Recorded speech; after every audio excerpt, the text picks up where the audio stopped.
Drive Home Reviews podcast, where I review the movies I have just seen as I am driving home from the theater. And I completely forgot that this movie was coming out. I think most people kind of did.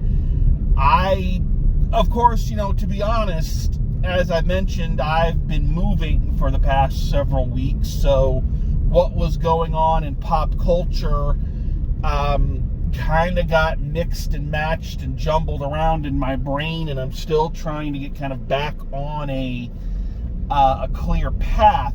So I didn't even realize this movie had come out, and it got so lost in the advertising for Superman and Fantastic Four and Jurassic Park that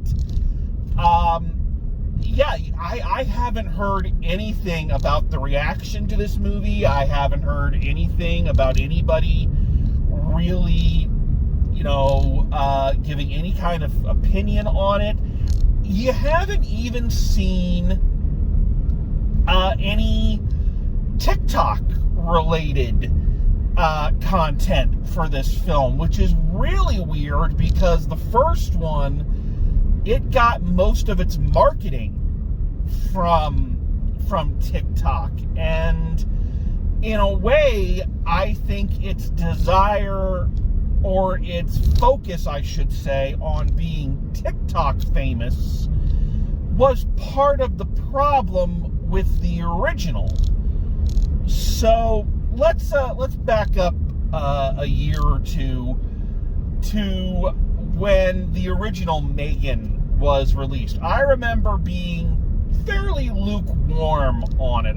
I didn't hate it, but I was disappointed by it because I felt that it had some interesting ideas and some elements of it that were really well done, and it raised some interesting questions, and I felt that if the filmmakers had been really, really dedicated to answering some of those questions, or at least acknowledging some of those questions, then we would have gotten a much more interesting movie than the one we got. Now, whether, again, this was the result of studio interference or just the way the screenwriter and director really did want to go with it, it felt to me like the original was more interested in being, as I mentioned, TikTok famous. And I'm not knocking TikTok. I like TikTok. I have an account on TikTok. So there's nothing wrong with being famous on TikTok. But the problem is that these trends on TikTok, they're real big for a real small period of time. Some of them come back around, but for the most part, they happen. Everybody does them, like the Wednesday dance or something like that, and then they're gone, and that's it. You get that initial burst, and then, there's really nothing left. And I feel like that is a really good metaphor for what happened with the original Megan. It hit real big, real fast, based largely on her dance scene, and then it fizzled, and nobody really thought or talked much about it since. Which is a shame, because again, there were some good elements to it. It fell short, very short. I think I ended up giving it a C.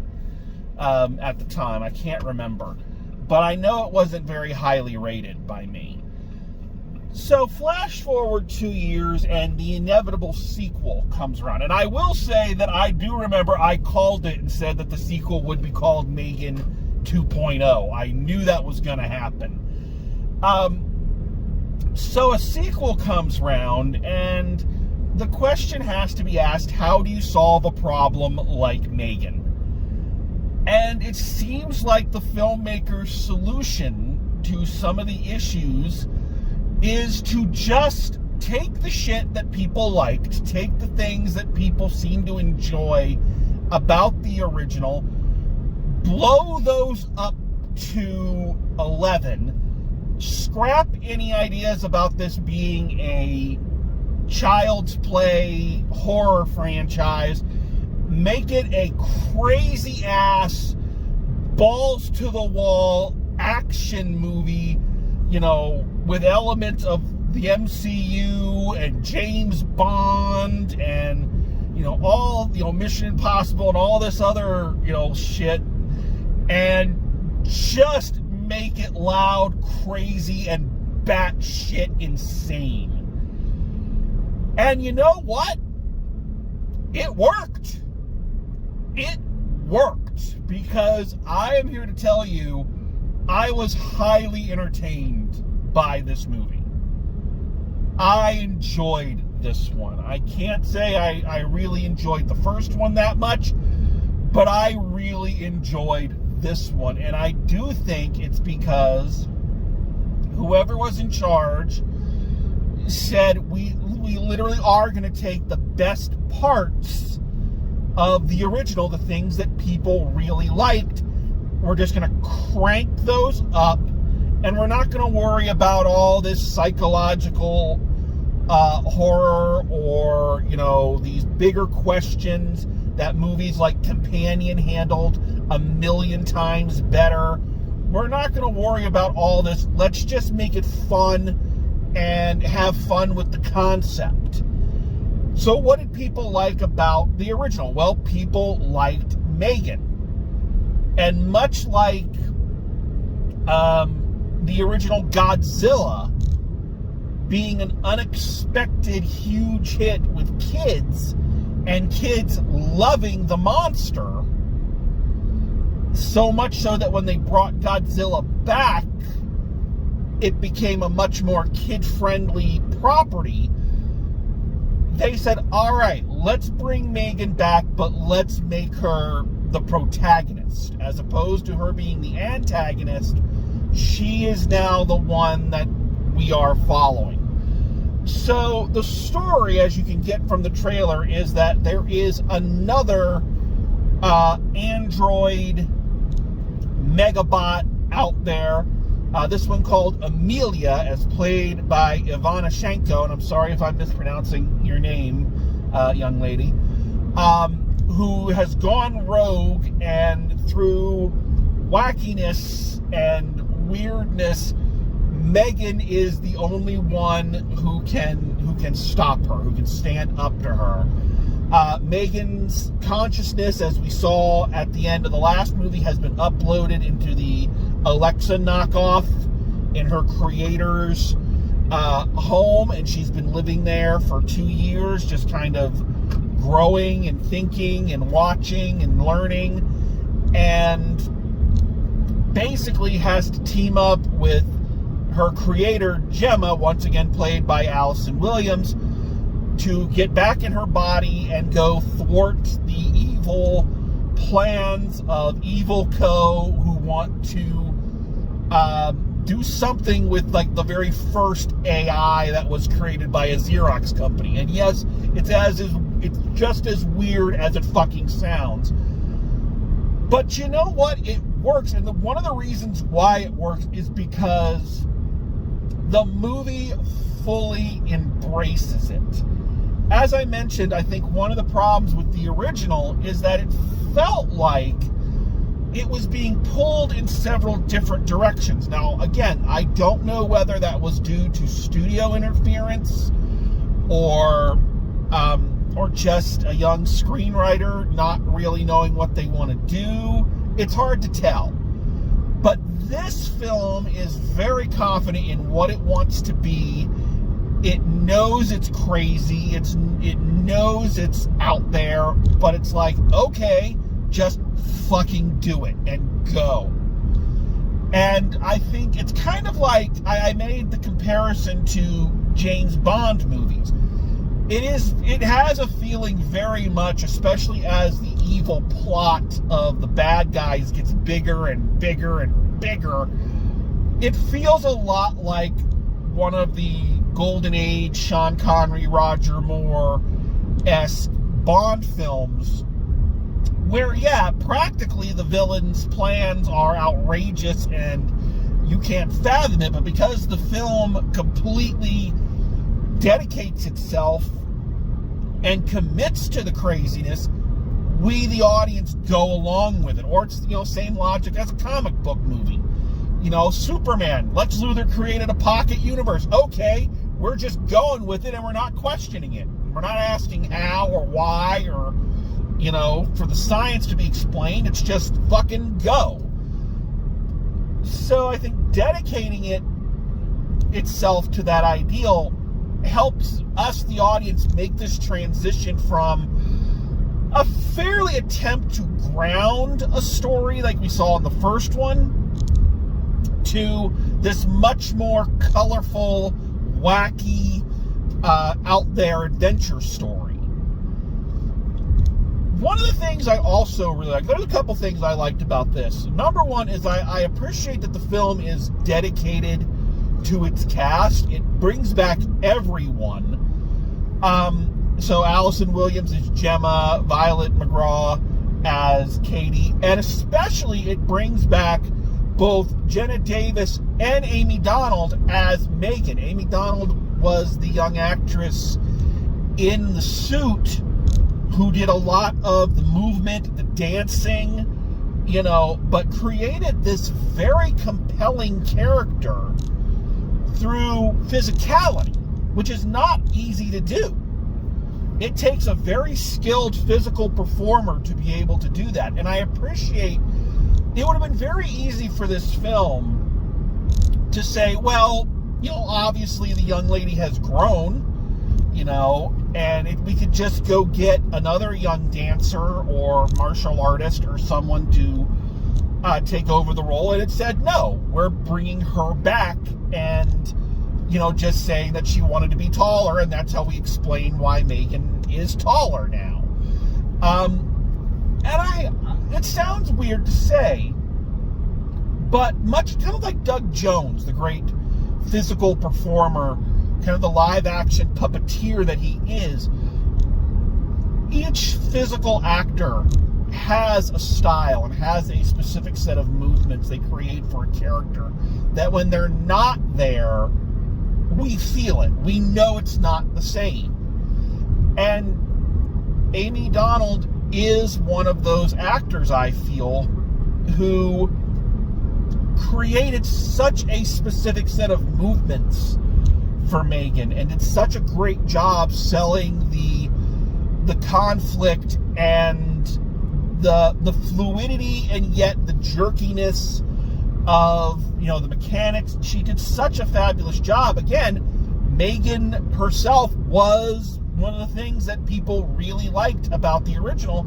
So yeah, bring her back. Don't just replace her. And I appreciate that the filmmakers didn't do that. That they were just like, no, she created the character.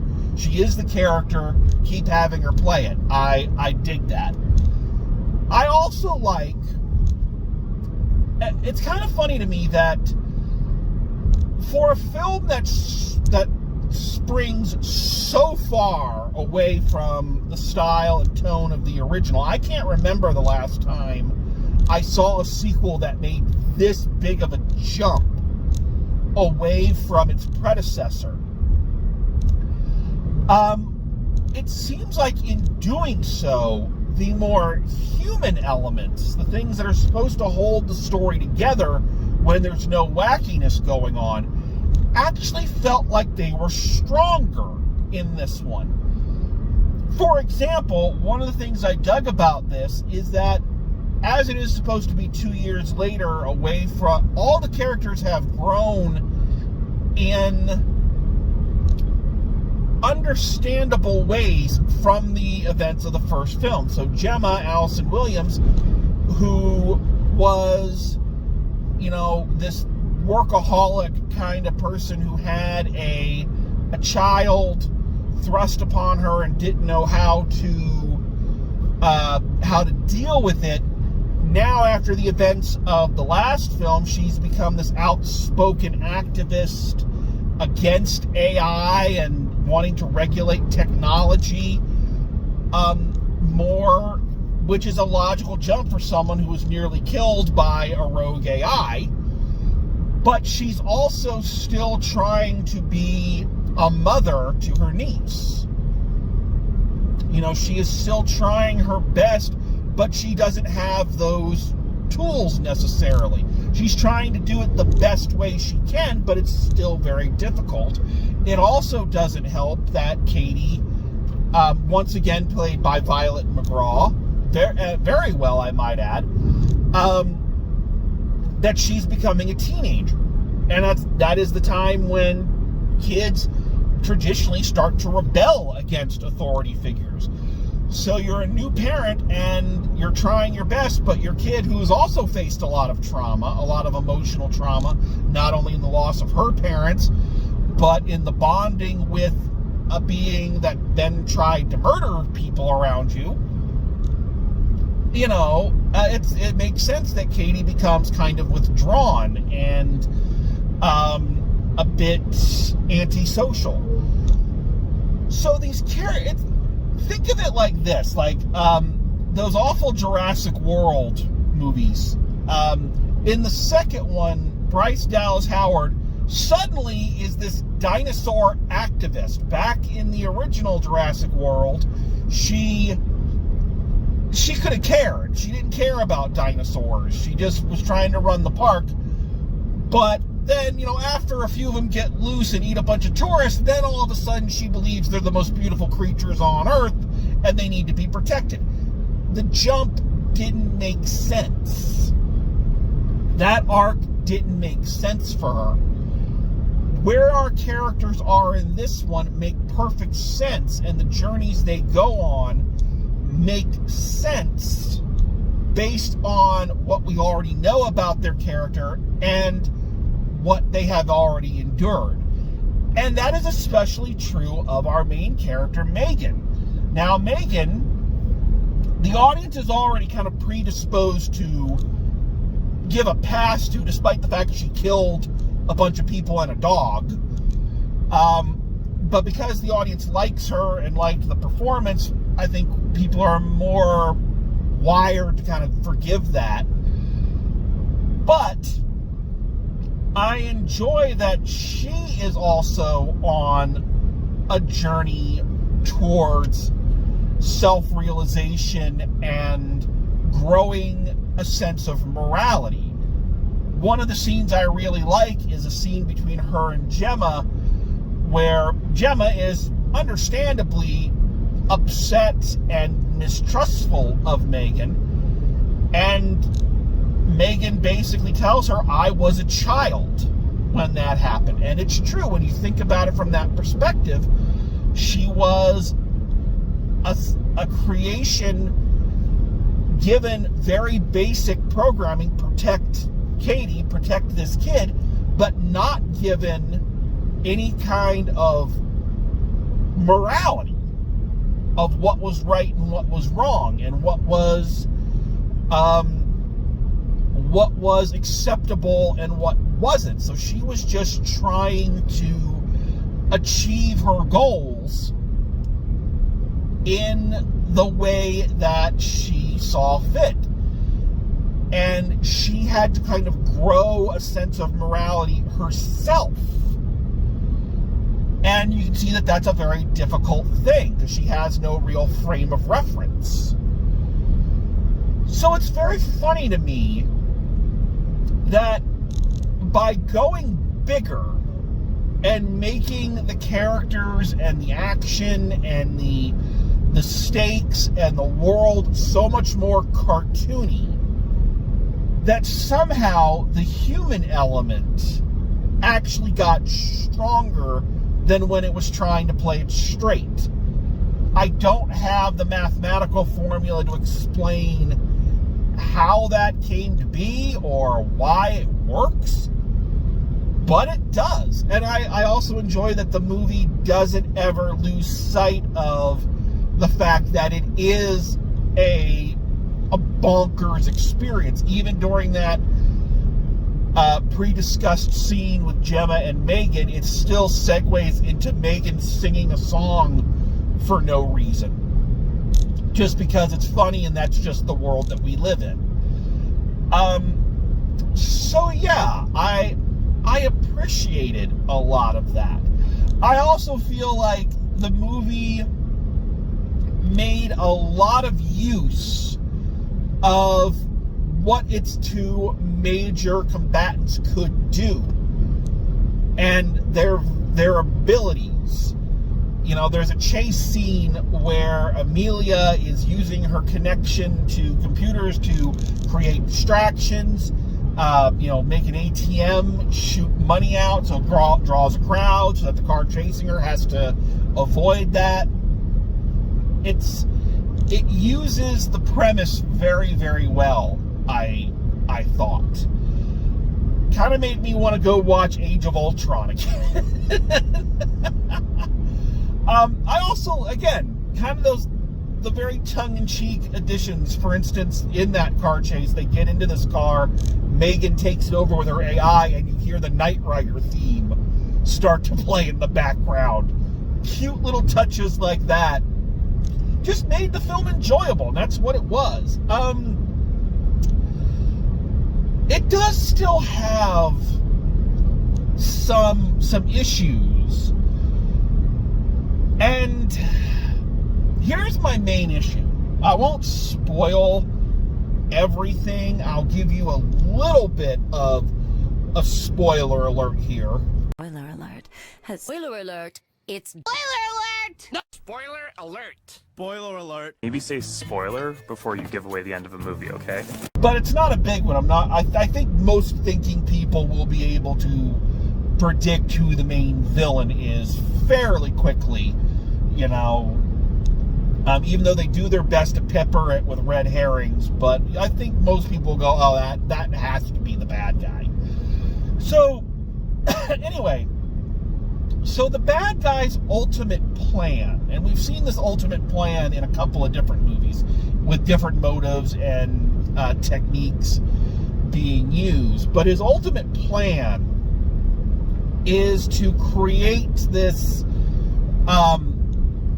atmosphere of panic around AI so that the government, all the governments, the United Nations, all that, will agree to stricter rules and laws regarding technology. So that's his ultimate plan.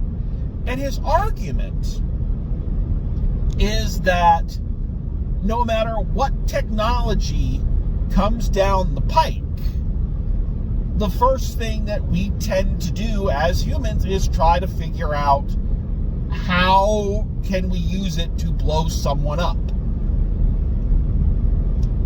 And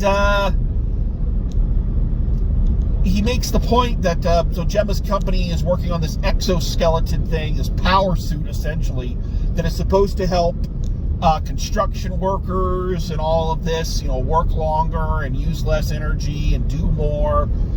And he makes the point of, come on, look at this.